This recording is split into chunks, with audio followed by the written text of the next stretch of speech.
8 करोड़ लोग आएंगे, 10 करोड़ लोग आएंगे, इतनी भीड़ में आप वीवीआईपी कल्चर क्या देना संभव है? सबको है, लेकिन दूसरे को दिक्कत नहीं होनी चाहिए उस बात से। हाँ, ये भी संविधान में लिखा गया नहीं है। होनी चाहिए, गलती हुई है, इसको हम सही करेंगे। तैयारी नहीं है उस बात को लेकर। अच्छा, वो तो कहते हैं किस सवाल का जवाब बीजेपी के एक भी नेता बता दीजिए जो भी। बीजेपी की सरकार कहती है सबका साथ सबका विकास, और वो अपना मॉडल भी गिना रही है। तो अब आप क्या कहना चाहेंगे इसका? सबका साथ सबका विकास हो रहा है कि नहीं हो रहा? सबका साथ अगर सबका विकास होता तो ये स्थिति नहीं आती। कौन सा सबका साथ? अच्छा, विकास आप बता दीजिए। लोगों को बेवकूफ़ बनाया जा रहा है और उसमें बन भी लोग रहे हैं। ना कोई बात कर रहा है इकोनॉमी पे, ना कोई बात कर रहा है शिक्षा पे, ना कोई कर रहा है बेरोजगारी पे। यार हम नौकरी मांगने किससे जाएंगे बताइए? किरकिरी शुरू हो गई है इसलिए कि क्योंकि मेले में बहुत सारे लोग मारे गए हैं जो श्रद्धालु वहाँ गए थे। तो उनको लेके आपका क्या विचार है? क्या कुंभ मेले में जिस तरीके से श्रद्धालु गए हैं, भगदड़ हुई है। पहली बात तो जो बीजेपी सरकार है, कभी भी राजीव, कभी भी जिम्मेदारियों से अगर उनसे प्रश्न पूछा जाए कभी भी, तो ये प्रश्न का जवाब देने का जो है ना, वो चाहते नहीं कि जवाब दें हम। अच्छा, तो आप ये डायरेक्ट कह पा रहे हैं कि बीजेपी सरकार की गलती है? गलती है ही, गवर्नमेंट की गलती, गवर्नमेंट की गलती है। लेकिन श्रद्धालुओं की हमने ये पूछा कि श्रद्धालु वहाँ दर्शन करने गए थे तो उनका क्या व्यू रहा होगा, भगदड़ कैसे हुई, वो भी तो रिस्पॉन्सिबल हैं। अगर आपको पता है कि 18, 15, 10, 20 करोड़ जितना आप सीना ठोके कर रहे हैं, कितने करोड़ आ रहे हैं, उस हिसाब से आप तैयारी कर रहे हैं ना। अच्छा, तो क्यों आपकी तैयारी नहीं? अगर आपने अच्छा काम किया होता तो सराहना होती, सराहना हो भी रही थी। अच्छा, सराहना होने के चक्कर में आप तो ये नहीं कह सकते ना कि सरकार रिस्पॉन्सिबल है। अगर जैसे बिल्कुल रिस्पॉन्सिबल है, सरकार की लगाई गई होगी, जिम्मेदारी कुछ रही होगी, उसको ले करके जिम्मेदारियां बिल्कुल है। अगर कोई भी घटना वहां होती है तो कौन जिम्मेदार होगा? प्रशासन है, सरकार जिम्मेदारी है। श्रद्धालु भी तो थोड़ा ना कहीं कहीं वो रिस्पॉन्सिबल है। एक बात बताइए, वीवीआईपी कल्चर जो आया, जिस तरीके से एक रोड पूरा खाली है, उसमें वीआईपी लोग जाएंगे, लोग असंतुष्टि आपको परसों से चौथे रोज से ही दिख रही है ना, कि लोग असंतुष्ट हैं कि वहां पे लोगों को दिक्कत हो रही है जो वीआईपी आ रहे हैं। तो आप कहना चाह रहे हैं कि वीवीआईपी जो कल्चर है उसको खत्म कर देना? बिल्कुल खत्म होना चाहिए, और खत्म कर दिया। अब जो 3 तारीख को शाही स्नान है, वहां पर वीवीआईपी कल्चर एकदम जीरो है, मूवमेंट जीरो कर दिया। अच्छा, मूवमेंट ये पहले कर देते। अगर यही पहले कर देते या नहीं होता। आजकल हम देखते हैं कि मंदिरों में भी वीवीआईपी कल्चर चलता है कि नहीं चलता है? जानते हैं, जहाँ भीड़ होती चलता है। अच्छा, वीवीआईपी कल्चर इसलिए होता है ताकि उनको असुविधा ना हो, उनके जाने से लोग इकट्ठा होते हैं। अगर वीवीआईपी कल्चर नहीं होगा तो और भगदड़ हो सकती है ना। इसका तो जवाब दिक्कत ये है कि वीवीआईपी कल्चर रहे क्यों? धर्म है, हिंदू धर्म में सबको समानता का अधिकार दिया गया है। समानता, तो मान लीजिए अगर आपके जाने से कई लोग प्रभावित हो रहा था, मत जाइए। अच्छा, ठीक है, आपके जाने से दिक्कतें हो रही है तो मत जाइए। आप कहना चाह रहे हैं कि प्रधानमंत्री हिंदू अगर हैं तो उनकी आस्था हिंदू में नहीं रखना चाहिए जब तक वो नहीं, बिल्कुल नहीं है। हैं। अरे वो आप हिंदू नहीं है ना, आप प्रधानमंत्री हैं। प्रधानमंत्री हैं, लेकिन कहीं ना कहीं अगर आप आस्था बिल्कुल होनी चाहिए तो आए प्रधानमंत्री, नहाए फिर आके 3 तारीख के बाद। तो जब नहाएंगे तो उनकी वीवीआईपी जो कल्चर है उसको तो प्रोटोकॉल देना होगा। कैसे आप प्रोटोकॉल तब देंगे जब वहां सार्वजनिक भीड़ नहीं होगी, तब आप देंगे। इस तरीके से आप भीड़, अगर लाखों 3 करोड़ लोग हैं वहीं पे प्रधानमंत्री पहुंच जाए नहाने, तो सुरक्षा कौन देगा? फिर हम मान लेते हैं अगर शाही स्नान चल रहा है, अगर शाही स्नान प्रधानमंत्री करना चाह रहा है तो वो नहीं करेगा इस वजह से कि क्योंकि भीड़ है। प्रधानमंत्री होते हुए आपके कुछ दायित्व तो होते हैं जिनको निर्वहन करना होता है। प्रधानमंत्री अगर ऐसा है, अगर वो चाहते हैं कि हम इस तरीके से करें ना, स्नान करना है हमको, तो आप आइए स्नान करिए। अच्छा, फिर 8-10 करोड़ लोग मत बुलाइए। कहना चाह रहे हैं कि दायित्व तो इतना निभाइए कि वो अपनी आस्था को ही भूल जाएं। प्रधानमंत्री यही है। प्रधानमंत्री अगर आस्था रख रहा है तो उसका भी तो धर्म बनता है, वो कहीं ना कहीं जाके अपना वो स्नान करे। स्नान करेगा तो उसको वीवीआईपी कल्चर का फॉलो कराना ही पड़ेगा शासन के द्वारा। ये वीवीआईपी कल्चर गलत नहीं हो सकता। अगर गलत हो सकता है, मैं आपको बता रहा हूँ, 1 मिनट सुनिए मेरी बात। 8 करोड़ लोग आएंगे, 10 करोड़ लोग आएंगे, इतनी भीड़ में आप वीवीआईपी कल्चर क्या देना संभव है? इस मौत का जिम्मेदार अगर वीवीआईपी कल्चर असंतुष्ट लोग थे, आप डायरेक्ट ये कह सकते हैं कि व्यवस्थाएं और करी जानी चाहिए। नहीं की, वही तो मैं कह रहा हूँ, कर ही नहीं पाए, व्यवस्था कर ही नहीं पाए, गवर्नमेंट की गलती है। वीवीआईपी कल्चर को हटा दें। मंदिर में, मस्जिद में, इस जगह पे, हर जगह पे वीवीआईपी कल्चर नहीं होना चाहिए। अच्छा, आप उस इस्लाम में देख लीजिए, वीवीआईपी कल्चर है नहीं है। अगर मस्जिद में कोई गया, जो आगे गया वो आगे खड़ा रहेगा, वो चाहे कितना भी गरीब हो, पीछे जो खड़ा है वो पीछे ही रहेगा। लेकिन ऐसा नहीं है, मंदिरों में हम लोग अलग से 500 रुपए दीजिए, आपको वीवीआईपी अलग से ट्रीटमेंट दिया जाएगा। 500 रुपए वाली बात जो है हमको तो नहीं सेटिस्फाई। वो खुद रिस्पॉन्सिबल होते हैं, नहीं ऐसा नहीं है, लिए करते हैं। हर कोई व्यक्ति, धर्म नहीं इसके लिए रिस्पॉन्सिबल हो सकता। वो जो मैं धर्म की बात ही नहीं कर रहा हूँ, मैं कह रहा हूँ कि वहां पे व्यवस्थाएं, सरकार का प्रबंध जो था वो सही नहीं था, इसलिए ये हुआ। कुछ लोग कह रहे हैं अभी जो मैं एक संत को सुन रहा था, उन्होंने कहा कि हम कह रहे थे कि सेना के हवाले कर दीजिए इतना। अब ये तो बात सही है कि इतनी 8-9 करोड़ भीड़ को संभालना कोई मजाक का काम नहीं है। अच्छा, मजाक का काम लेकिन अगर आपको जब पता है कि 8-9 करोड़ 10 करोड़ लोग आएंगे, रोज सीना ठोक रहे हैं, रोज पीट रहे हैं कि आज 3 करोड़ नहा लिए, आज 50 करोड़ आए, 50 लाख आएंगे, तो आप उसके तहत तैयारियां क्यों नहीं? और इतनी गंदगी हो गई है, आप देखें वीडियो, टॉयलेट वगैरह में, बाथरूम करने में सबको दिक्कत, वहां पर वो पानी है, कहाँ सब जाएंगे? अच्छा, दूसरा क्वेश्चन ये है कि क्या इस घटना के बाद वीवीआईपी कल्चर खत्म हो जाएगा हमेशा के लिए? वीवीआईपी कल्चर हमेशा के लिए धार्मिक स्थानों पे, धार्मिक जगह जहाँ पे इतनी भीड़ हो लाखों करोड़ों की, वहां पे वीवीआईपी कल्चर नहीं होना चाहिए।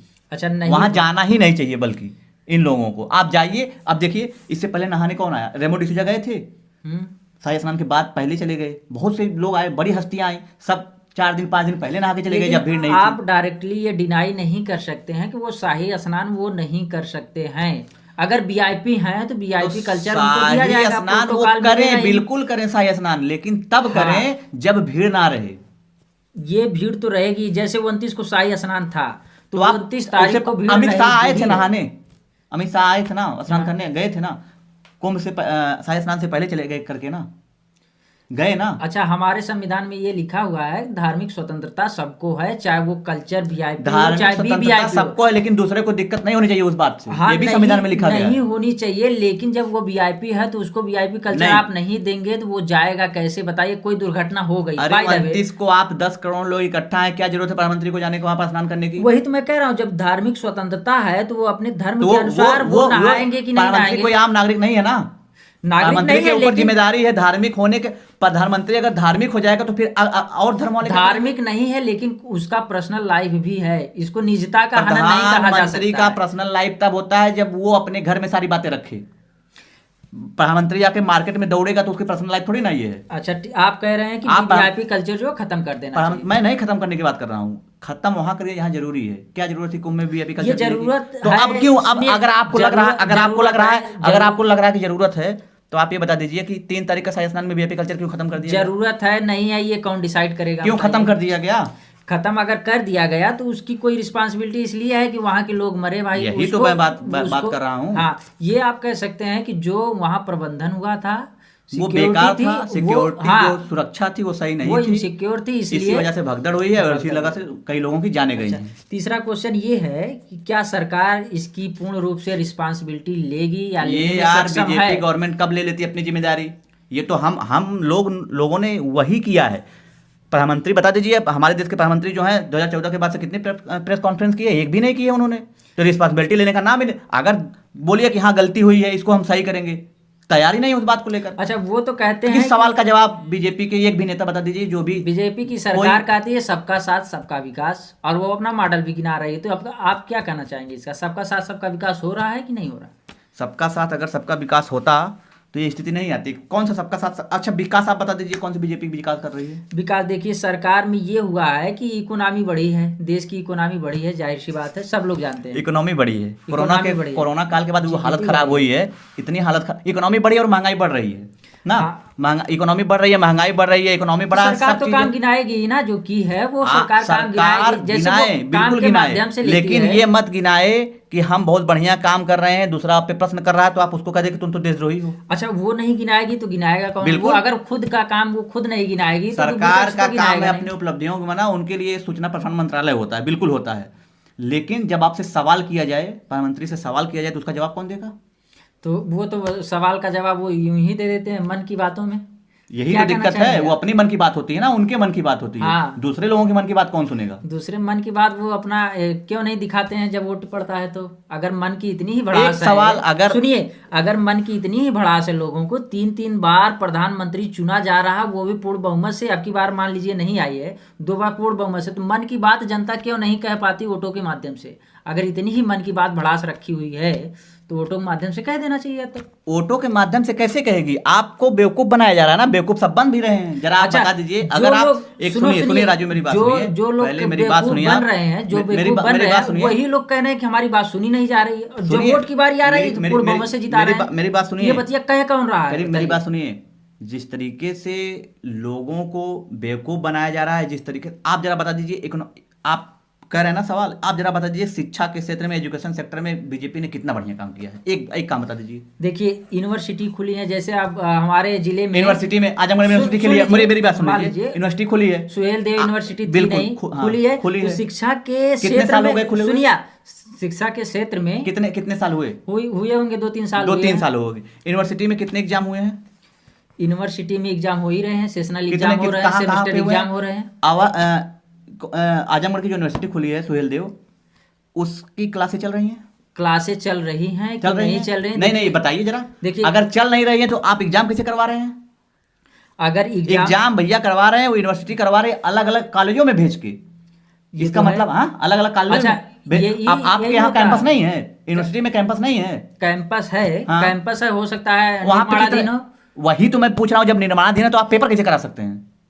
पेपर देखिए कराया जा रहा है कहीं कहीं माध्यमों से, जैसे हो गया अगर कोई चीज बन रही है, निर्माणाधीन है, तो वहाँ क्लास आप चला ही नहीं रहे तो पेपर कैसे करवा रहे हैं, एग्जाम कैसे करवा रहे हैं? यही लोग तो कह रहे थे कि निर्माणाधीन तो राम मंदिर था, तब तो आप लोग बहुत एक्सेप्ट किए। यार राम मंदिर में पूजा हो रही है, यहाँ पर शिक्षा की बात हो रही है, शिक्षा पे आइए। राम मंदिर जब निर्माण हो रहा था, निर्माणाधीन था, तो लोग ने यही सरकार उद्घाटन कर दी, तो लोगों को बहुत खुशी हुई। जो भी वोटर थे या देश की जनता थी, उनको तो खुशी हुई कि राम मंदिर बन गया।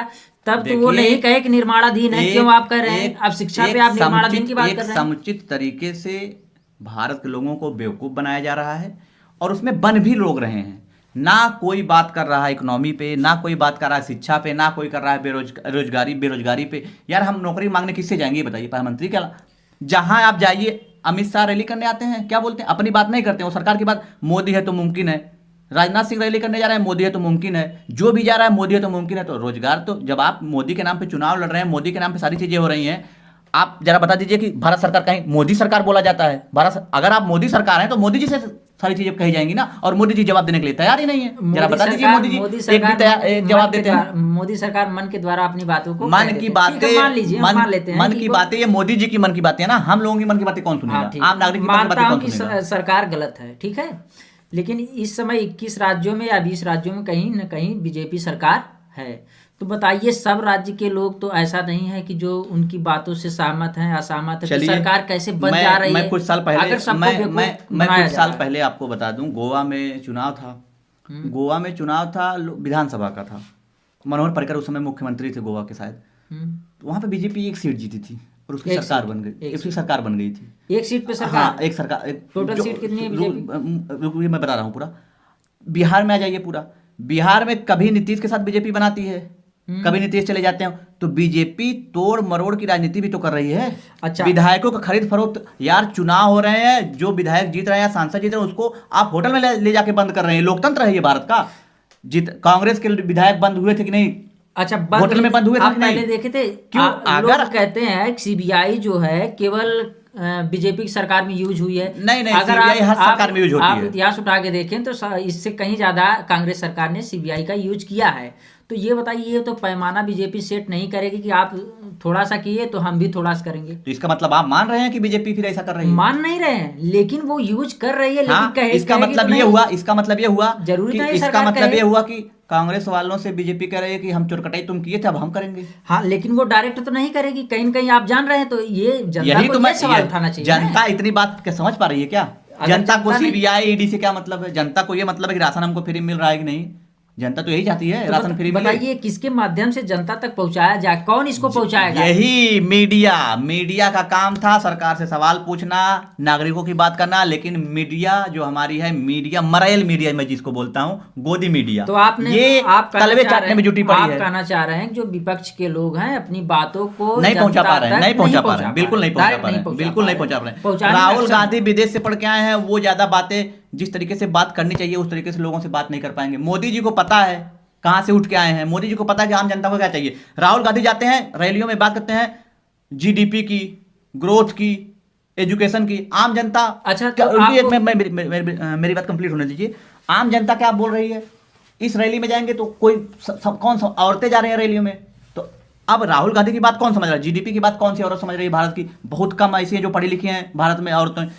मोदी जी जाते हैं, बस एक ही बात करते हैं, भाइयों और बहनों दाल मिला फ्री में, चावल मिला फ्री में, राशन मिला फ्री में, आम जनता हाँ हाँ मिला, तो ठीक बस है। वही तो मोदी जी को चाहिए। नीरज ये बताइए, अगर आपको सलाह देने के लिए कही जाए कि ये कैसे खत्म किया जा सकता है जो आपको बुरा लग रहा है इस सरकार में, खत्म सिर्फ करने की क्या वजह एक है? काम करिए, एजुकेशन फ्री करिए, एजुकेशन पे टैक्स लगाइए, सरकार एजुकेशन में टैक्स लगा के बैठी और बतिया रही, हम विश्वगुरु बनवाएंगे। ठीक है। एजुकेशन को आप सही करिए, और जिस तरीके से गवर्नमेंट कुछ काम कर रही है, एक अधिकार कर रही है, उसको खत्म करिए अपना। आप सुनिए, और सबसे अच्छी बात है कि जरा आप बता दीजिए, आप कह रहे हैं प्राइमरी कि स्कूलों में कितने, यूपी में कितने प्राइमरी स्कूल बंद हुए बात हैं? सुनिए, आप कहना चाह रहे हैं कि एजुकेशन फ्री कर दिया जाए, शिक्षा की कमी है, तो हमको लग रहा है कि अपने राज्य में 80-85% लोग शिक्षित हैं, समझ में आया? बिल्कुल। अगर जब शिक्षित ये हैं शिक्षित ऐसे है ना कि इंटर के बाद ग्रेजुएशन पे नाम लिखा के चले जा रहे हैं कमाने, और आ रहे हैं एग्जाम देके चले जा रहे हैं, और पैसा दे दीजिए 4,000, आपकी नकल हो जाएगी और आप 80% पा जाएंगे। ये जग जाहिर है।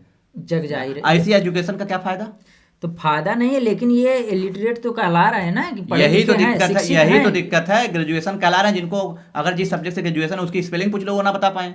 अच्छा चलिए, एक बात बताइए, इसका समाधान अगर आपके मन में कोई मैंने हो, बता दिया समाधान, एजुकेशन को बहुत सही करिए, नकल को रोकिए, सारी चीजें अपने आप सही हो जाएंगी। तो लास्ट बात बताइए, आप महाकुंभ पे क्या कहना चाह रहे हैं? महाकुंभ में सरकार जो ढिढोरा पीट रही थी, ये दांव उल्टा पड़ गया। 144 साल बाद आया है महाकुंभ, और जिस तरीके से लोग वहां पहुंचे हैं, भगदड़ मची है, सरकार की रिस्पॉन्सिबिलिटी बनती थी वहां पर, वो फेल हो गए हैं। हाँ, आप जब जितने चीजें आपके सही हो रही थी तब तक सही है, जब गलत होगा तो सवाल किया जाएगा, और सवाल करना मीडिया का काम है, और मीडिया इस पर सही तरीके से काम नहीं कर रही।